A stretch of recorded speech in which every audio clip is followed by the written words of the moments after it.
So we're back on track with our journey through Scripture with the narrative lectionary, and a lot has happened since our little break for Reformation Sunday and for All Saints Sunday.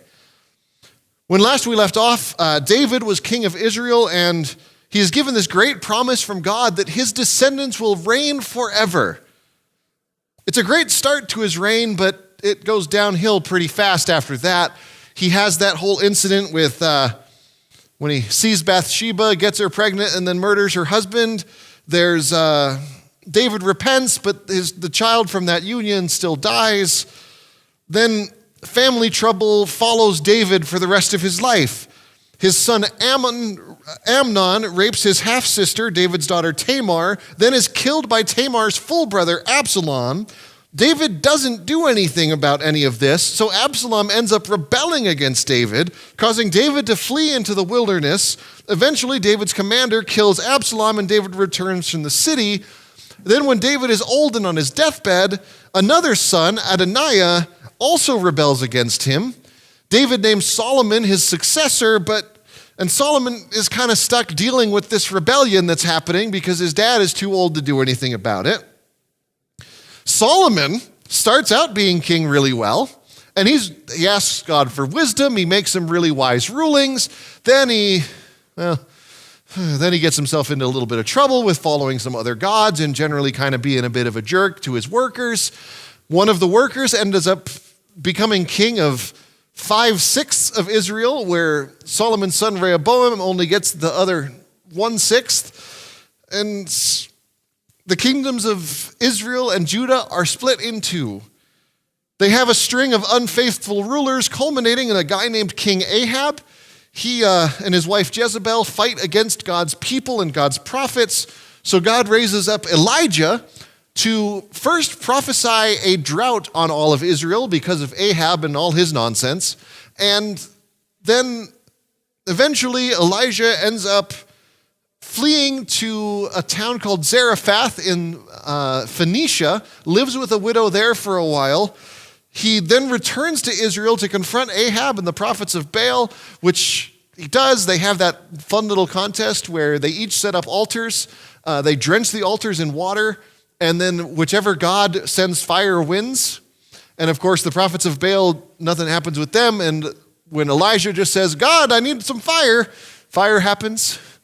And then Elijah, well, we won't go into the rest of that. Rains return. Ahab ends up killed in battle before he can in turn go and kill Elijah. Elijah calls this guy named Elisha his successor.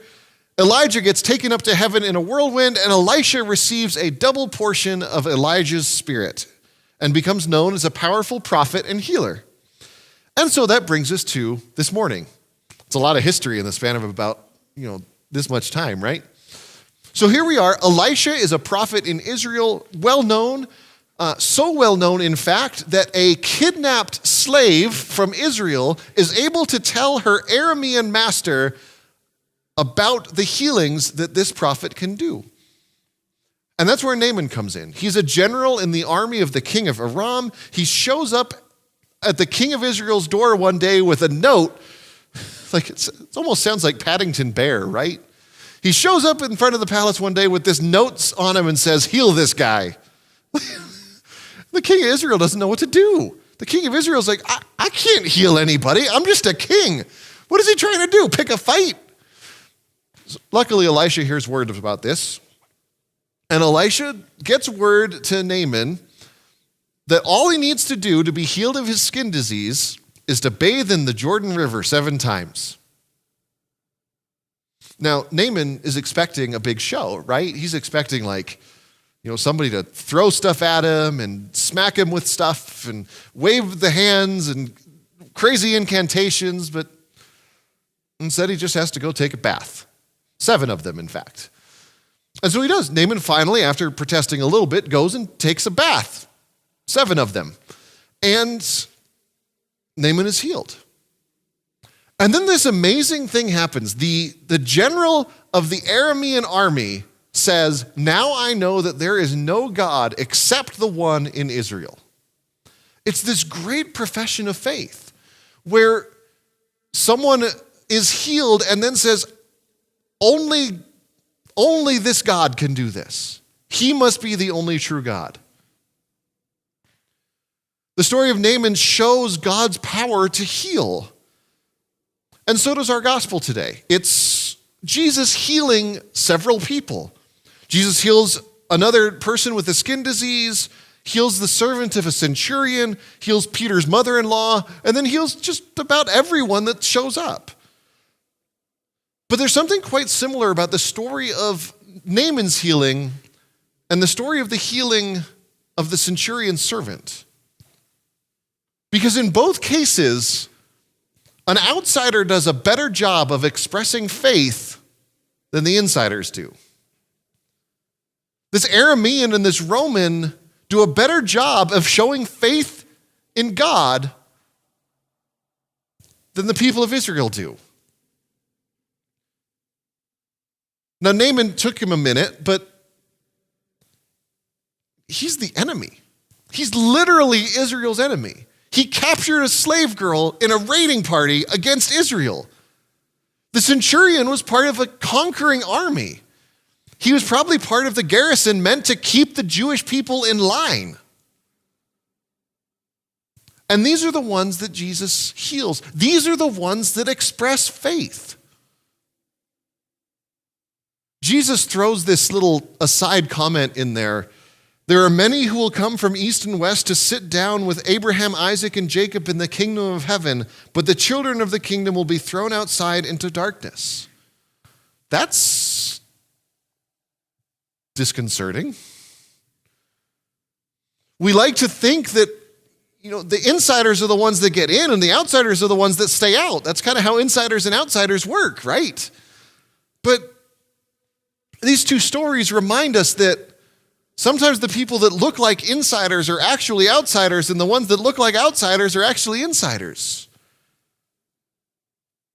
It's really interesting that in Matthew's gospel, of all places, now Matthew's gospel is considered the most Jewish of the gospels. It's the one that emphasizes that Jesus is the Messiah that was promised in the prophets. Jesus is the Messiah descended from David who will reign forever. Gentiles have some of the most prominent roles in Matthew's gospel. The very first people to see the infant Jesus is who? Some magi from way out east. This pronouncement of faith from the centurion that Jesus is so impressed by is by a Roman centurion. A little bit later, there's a Canaanite woman whose daughter is sick, and she impresses Jesus enough with her faith for Jesus to heal her daughter. And then at the cross, another centurion, looking at the way that Jesus died and the way that Jesus acted as he was dying, says, "Surely this was God's Son." These outsiders express more faith and better than the insiders do. It's an important reminder for us today, especially as we are, for the most part, the insiders. We are the ones who are used to knowing God. We're the ones that have the 2 millennia of traditions about knowing God. And we can sometimes forget to look for what God is doing in the lives of those outside this building. The very things that we have experienced should lead us to look for what God is doing in the lives of those around us. Our call at the end of Matthew's gospel, after all, is to share the good news of Jesus as we go about our lives. It's not some call to go anywhere special. It's just share the good news as you go. Because as we go, we see people in whom God is working. We see people like Naaman and the centurion who maybe outside of our group, but they still show faith in God.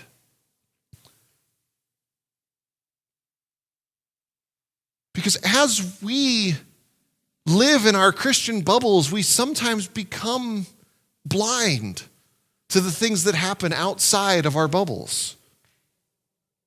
We become blind to the things that God is doing because we're so used to God working here.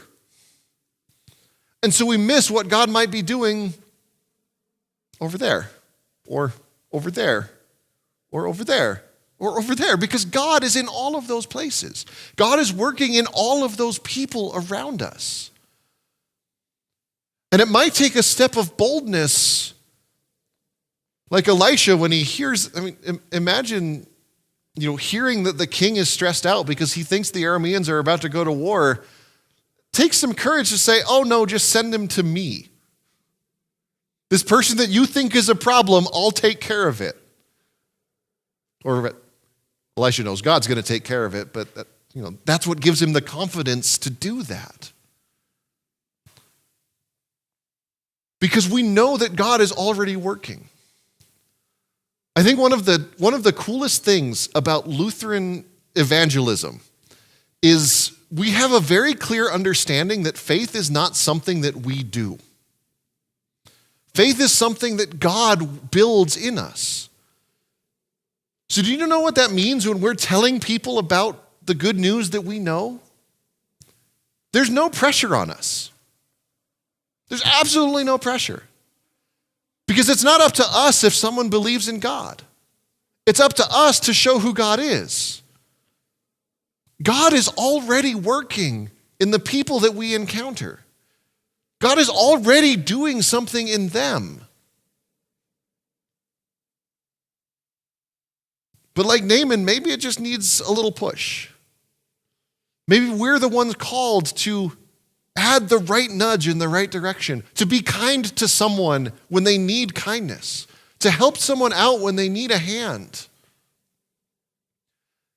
It's little things that show who God is, because he is a God that brings healing to brokenness.